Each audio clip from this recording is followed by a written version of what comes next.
महाकाल के दर्शन के बाद अब हम काल भैरव के लिए जा रहे हैं और भी वहाँ पर मंदिर है, मंदिरों में दर्शन करेंगे और महान काल की नगरी में घूमेंगे।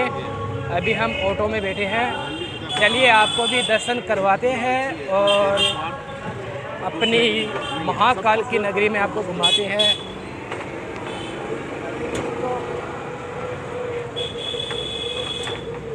वैसे हम पहली बार महाकाल की नगरी में आए हैं और उज्जैन में कदम रखा है। महाकाल का आदेश हो गया था तो हमने दोस्तों ने प्लान बना लिया कि चलो चलते हैं महाकाल का आदेश है और महाकाल के लिए आ गए। आज सुबह मॉर्निंग में आए थे, आने के बाद में होटल में रुके, फ्रेश हुए, उसके बाद महाकाल के दर्शन के लिए चले गए, फिर खाना पीना खाया और थोड़ी देर के लिए सो गए। और अब रेस्ट करने के बाद ऑटो से हम काल भैरव और भी आसपास के मंदिर है, बैती जी की गुफा है और भी है मंदिर जहाँ हमें ये ऑटो वाला घुमाएगा, तो आपको भी हम दर्शन करवाएंगे। ठीक है, तो चलते हैं हम महाकाल की नगरी में।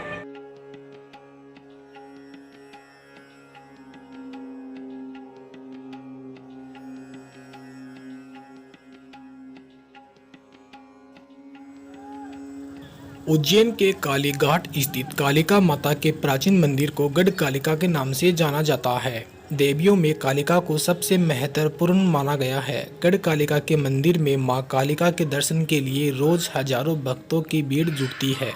वैसे तो गढ़ कालिका का मंदिर शक्तिपीठ में शामिल नहीं है, किंतु उज्जैन क्षेत्र में मां हरसिद्धि शक्तिपीठ होने के कारण इस क्षेत्र का महत्व बढ़ जाता है। पुराणों में उल्लेख मिलता है कि उज्जैन में सिरपा नदी के तट के पास स्थित भैरव पर्वत पर मां भगवती सती के ओष्ठ गिरे थे। लिंग पुराण में कथा है कि जिस समय रामचंद्र जी युद्ध में विजयी होकर अयोध्या जा रहे थे, रुद्र सागर तट के निकट ठहरे थे।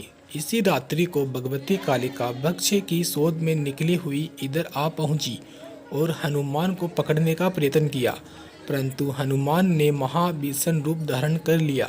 तब देवी डर कर भागी। उस समय अंश गालिक होकर पड़ गया, अंश पड़ा रह गया। वही स्थान कालिका के नाम से विख्यात है। राजा भर्तहरि की गुफा में अब हम जा रहे हैं दर्शन करने के लिए। आपको भी ले चलते हैं राजा भर्तहरि की गुफा में। चलिए हमारे साथ और जुड़े रहिए हमारे साथ।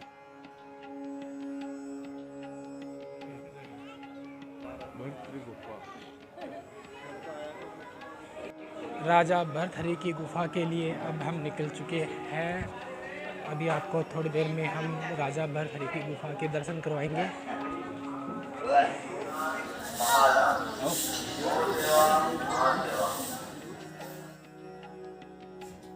गुफा में प्रवेश होते ही सबसे पहले हमें हनुमान जी के दर्शन होते हैं।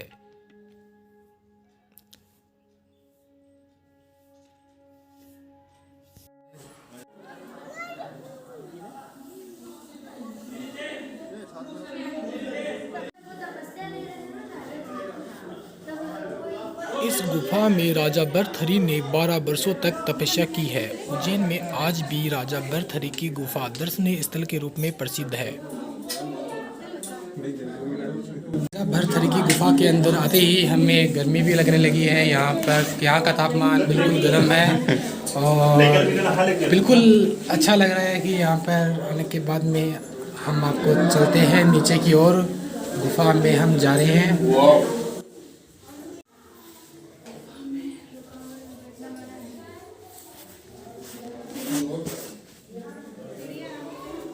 राजा भर्तहरि ने वैराग्य पर वैराग्य शतक नामक ग्रंथ की भी रचना की है, जो काफ़ी प्रसिद्ध है। राजा भर्तहरि ने श्रृंगार शतक और नीति शतक की भी रचनाएं की है।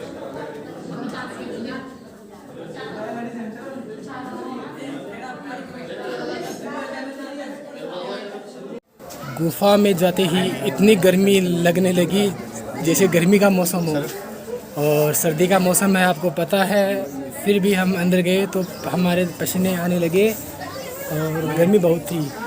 तो आपको गुफा कैसी लगी ज़रूर हमें बताइए।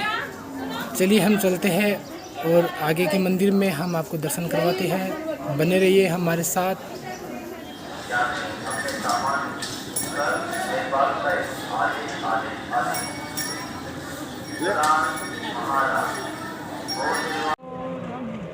राजा भरथरी की गुफा के बाद अब हम काल भैरव की यात्रा के लिए निकल चुके हैं। काल भैरव के दर्शन करेंगे और ऑटो से हम जा रहे हैं काल भैरव की तरफ। सबसे पहले हमने महाकाल के दर्शन किए थे। महाकाल के दर्शन करने के बाद हम गढ़कालिका माता के दर्शन किए। उसके बाद राजा भरथरी की गुफा के दर्शन किए और राजा भरथरी की गुफा के बाद हम अब जा रहे हैं काल भैरव की। चलिए हम आपको दिखाते हैं काल भैरव के साथ साथ दर्शन। काल भैरव साथ साथ शराब भी पीते हैं।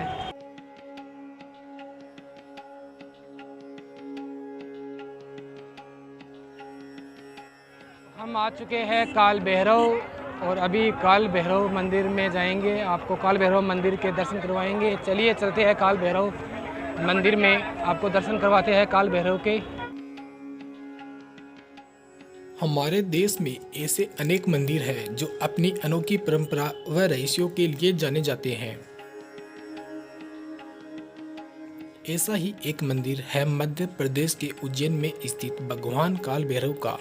इस मंदिर के संबंध में चमत्कारी बात यह है कि यहाँ स्थित काल भैरव की प्रतिमा मदिरा का सेवन करती है, लेकिन मदिरा जाति कहाँ है यह रहस्य आज भी बना हुआ है।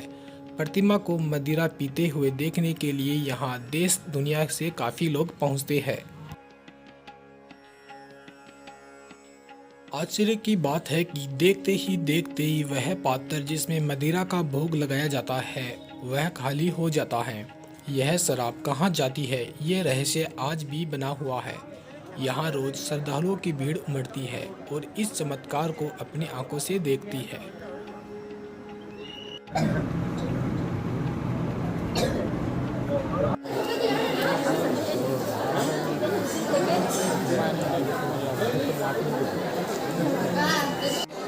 आजा आजा